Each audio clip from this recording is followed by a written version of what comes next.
نحمدہ و نصلی علی رسولہ الکریم اما بعد فاعوذ باللہ من الشیطان الرجیم بسم اللہ الرحمن الرحیم اللہم صلی علی محمد و علی آل محمد کما صلیت علی ابراہیم و علی آل ابراہیم انک حمید مجید اللہم بارک علی محمد و علی آل محمد کما بارکت علی ابراہیم و علی آل ابراہیم انک حمید مجید۔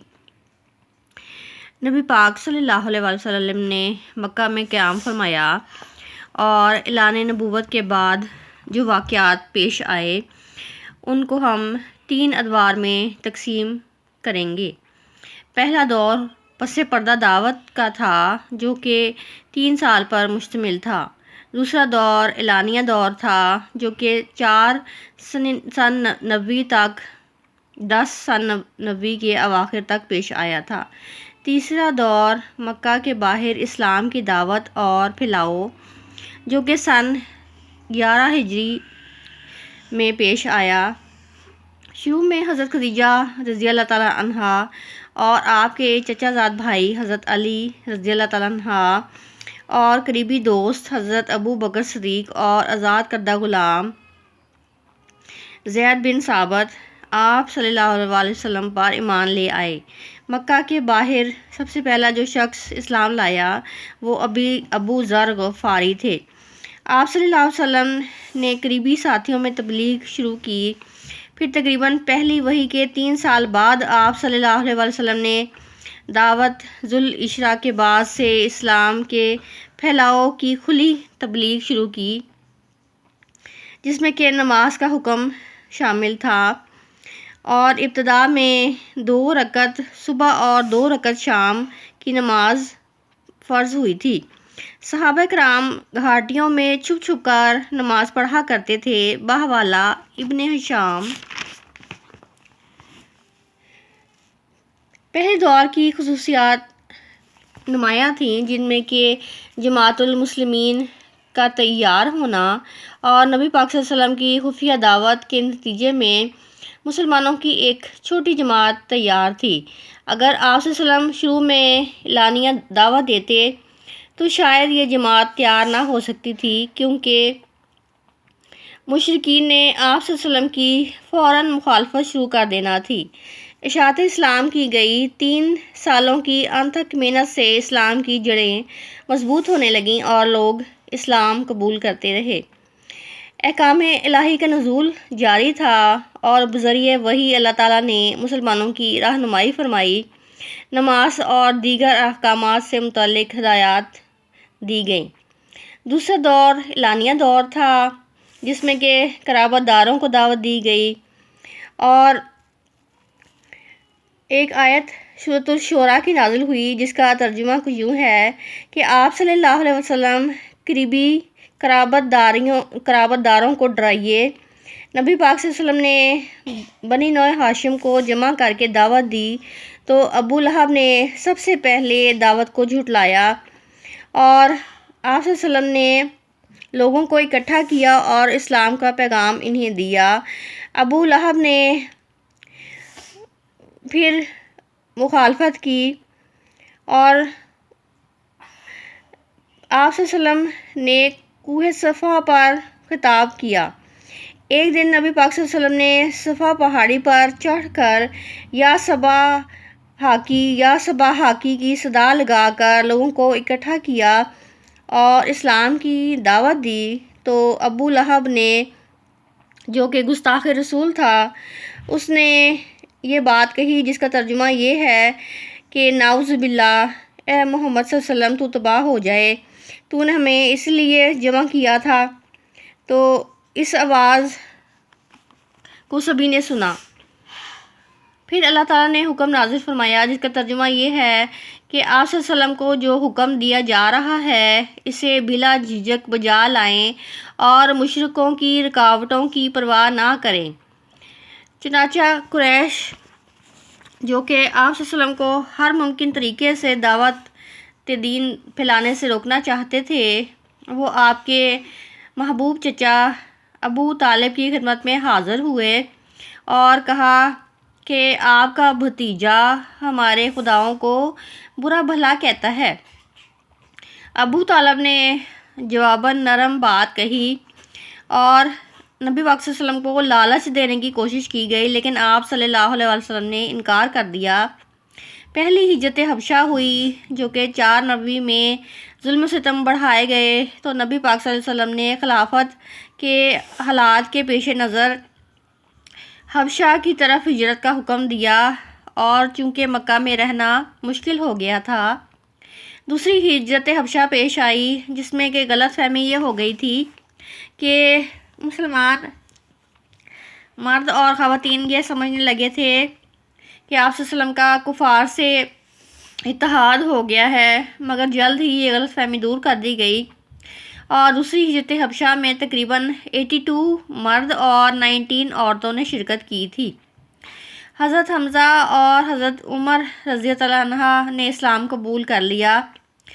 نبی پاک صلی اللہ علیہ وسلم اکثر ہی اللہ تعالیٰ سے دعا کیا کرتے تھے کہ حضرت عمر رضی اللہ عنہ اسلام قبول کر لیں، چنانچہ اللہ تعالیٰ نے دعا قبول فرما لی، اور پہلے حضرت حمزہ اور پھر حضرت عمر رضی اللہ عنہ نے، جن کا نام حضرت عمر فاروق تھا، تو انہوں نے اسلام قبول کر لیا۔ پھر شعیب ابی طالب میں محصوری ہوئی۔ قبائل نے ایک معاہدہ کے تحت مسلمانوں کا معاشی اور معاشرتی بائیکاٹ کیا، یہاں تک کہ مسلمان جس سال شعیب ابی طالب میں محصور تھے تو یہ بائیکاٹ ختم ہی نہ ہوا چاہتا تھا۔ یہ بائیکاٹ اللہ تعالیٰ کے اس معجزے سے ختم ہوا جب دیکھا گیا کہ کعبہ پر لٹکے ہوئے معاہدے میں صرف لفظ اللہ کے سوا سارے حروف دیمک کی وجہ سے کھائے گئے تھے۔ پھر عام الحزن منایا گیا، جس میں کہ جو کہ 619 ہجری کو منایا گیا، جبکہ نبی پاک صلی اللہ علیہ وسلم کی پہلی زوجہ محترمہ حضرت خدیجہ رضی اللہ عنہا اور آپ کے چچا ابو طالب انتقال کر گئے۔ آپ صلی اللہ علیہ وسلم نے اسے دکھ کا سال کہا۔ چنانچہ دوسرے دور میں آپ صلی اللہ علیہ وسلم نے حق کا واشگاف اعلان کیا اور اللہ کے حکم سے اعلانیہ تبلیغ کی۔ ابو لہب نے قریش کو خطرے سے آگاہ کرنا شروع کر دیا۔ ابو لہب جو کہ گستاخ رسول تھا، اس نے قریش کو خطرے سے آگاہ کرنا شروع کر دیا کہ اسلام کی تبلیغ سے دشمن کمزور پڑ سکتے ہیں۔ چنانچہ مشرکین کی پریشانی میں اضافہ ہوا۔ اعلانیہ دعوت سے مکے کے تمام مشرکین پریشان ہوئے، کیونکہ وہ اپنے خود ساختہ مذہب کی حقیقت سے واقف تھے۔ وہ نبی پاک صلی اللہ علیہ وسلم کی دعوت کو ناکام بنانے کے لیے منصوبے بناتے رہتے تھے اور مسلمانوں پر تکالیف بڑھانا چاہتے تھے۔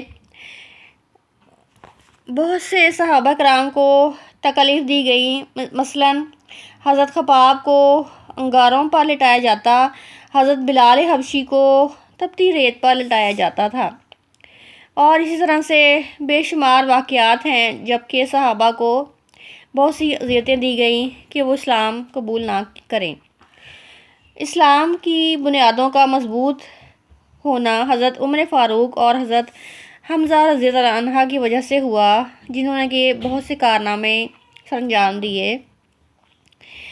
پھر نبی پاک صلی اللہ علیہ وسلم نے ہجرت کی اجازت دی۔ جب مخالفت حد سے بڑھ گئی تو آپ صلی اللہ علیہ وسلم نے ساتھیوں کو حبشہ، جہاں عیسائی بادشاہ نجاشی تھا، وہاں پر ہجرت کرنے کا کہا۔ پھر نبی پاک صلی اللہ علیہ وسلم کی تیسرا دور مکہ میں شروع ہوا۔ تیسرا دور میں مکہ سے باہر اسلام کی دعوت دینے کے بارے میں اللہ تعالیٰ نے حکم دیا، چنانچہ طائف میں تبلیغ کی، اور مکہ سے باہر تبلیغ کے لیے وادی طائف کا نبی پاک صلی اللہ علیہ وسلم نے انتخاب فرمایا، اور وہاں پر جب اعلان نبوت کیا تو طائف کے رہائشیوں نے پتھر مار مار کر نبی پاک صلی اللہ علیہ وسلم کو لہو لہان کر دیا۔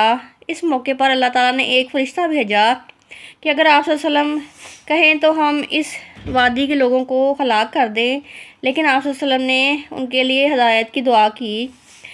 حضرت عائشہ رضی اللہ عنہا سے بھی نکاح فرمایا۔ اسی عرصہ میں معراج النبی اور نماز کی فرضیت ثابت ہوئی۔ مسجد اقصیٰ جہاں سے کہ سفر معراج کی ابتدا ہوئی، سن 620 ہجری میں آپ صلی اللہ علیہ وسلم معراج پر تشریف لے گئے۔ اس سفر کے دوران میں آپ صلی اللہ علیہ وسلم مکہ سے مسجد اقصیٰ گئے اور وہاں تمام انبیاء کرام کی نماز کی امامت کروائی۔ پھر آپ صلی اللہ علیہ وسلم آسمانوں میں اللہ تعالیٰ سے ملاقات کرنے تشریف لے گئے۔ وہاں اللہ تعالیٰ نے جنت اور دوزخ دکھائی اور انبیاء کرام سے ملاقات بھی کروائی۔ اس سفر میں نماز بھی فرض ہوئی۔ باہ والا مناقب شہر آشوب جلد اول صفحہ نمبر 43۔ بیعت عقبہ اولیٰ و ثانیہ۔ نبوت کے 11 سال میں یثرب کے 6 آدمیوں نے اسلام قبول کیا۔ ان کی تبلیغ سے مزید 7 آدمیوں نے اسلام قبول کیا اور عقبہ کے مقام پر نبی پاک صلی اللہ علیہ وآلہ وسلم کے ہاتھ پر بیعت کی۔ نبوت کے 13 سال کچھ لوگ فریضہ حج کی ادائیگی کے لیے تشریف لے گئے اور وہاں پر چھپ کر عقبہ گھاٹی میں رات کے وقت نبی پاک صلی اللہ علیہ وسلم کے ہاتھ پر بیعت کی۔ اس بیعت کا نام بیعت عقبہ ثانیہ ہے۔ چنانچہ نبی پاک صلی اللہ علیہ وسلم نے طائف کے لوگوں نے جب نبی پاک صلی اللہ علیہ وسلم پر ظلم کیا اور آپ صلی اللہ علیہ وسلم کو تکلیف دی تو آپ صلی اللہ علیہ وسلم نے انہیں معاف کر دیا۔ 5 نمازوں کی فرضیت ہوئی۔ حضرت ختیجہ رضی اللہ تعالیٰ عنہ اور ابو طالب سے نبی پاک صلی اللہ علیہ وسلم جب پریشان ہوئے تو اللہ تعالیٰ نے نبی پاک صلی اللہ علیہ وسلم کو معراج نصیب فرمائی اور آسمانوں کی سیر کروائی۔ چنانچہ مکی زندگی میں نبی پاک صلی اللہ علیہ وسلم کی خوبیاں صبر و استقامت اور اصرار و قربانی ہیں، جس کی وجہ سے آپ صلی اللہ علیہ وسلم نے ہر مشکل کو سہا اور برداشت کیا۔ چنانچہ نبی پاک صلی اللہ علیہ وسلم نے دنیا کے کسی بھی مال کی تمنا نہ کی اور آپ صلی اللہ علیہ وسلم نے اپنے چچا ابو طالب سے یہ کہا کہ اگر میرے ہاتھ میں چاند اور دوسرے میں سورج رکھ دیا جائے اور کہا جائے کہ اس کام سے باز رہو تو بھی میں ایسا نہیں کر سکتا۔ ہم سب مسلمانوں کے لیے نبی پاک صلی اللہ علیہ وسلم کی زندگی ایک مثالی زندگی ہے اور ایک مشعل راہ ہے۔ ہم صلی اللہ علیہ وسلم کی تعلیمات پر عمل کر کے اچھے مسلمان اور اچھے انسان بن سکتے ہیں۔ وآخر دعوانا ان الحمد للہ رب العالمین۔